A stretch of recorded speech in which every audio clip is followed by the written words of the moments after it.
Најмалку 100 полицајци, уште толку специјалци и полиција во цивилна облека ќе го стават во обрач гробот на Делчев и црквата Свети Спас.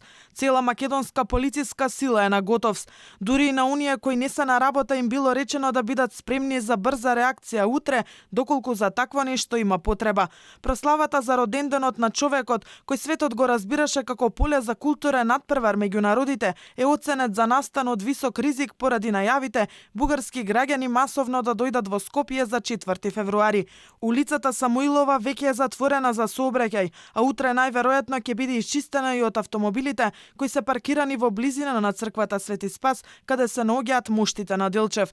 Посебен сообраќајен режим е најавен и за автопатите, од границите со источниот сосед па се до главниот град. За сообраќај е затворена улицата Самуилова на потегот од улица Илјо Војвода до крстосницата со улица Прохор Пчински, а в сабота ќе се спроведи на улицата Лазар Личеновски и улицата Самуилова.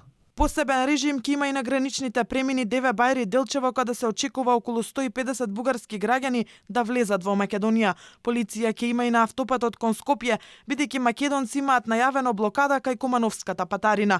Заради подобар тек на настанот од МВР подготвуваат распоред на делегациите по кој ќе се одвива чествувањето, а во Свети Спас ќе може да влезат и да положат цвеќе само тие што пријавиле однапред и максимум по тројца во делегациите. Координаторот на претеничката група на ВМРО ДПМН Никола Мицевски најави дека од седиштето на партијата ќе се упатат пеш кон црквата Свети Спас за да се поклонат на гробот на македонскиот великан.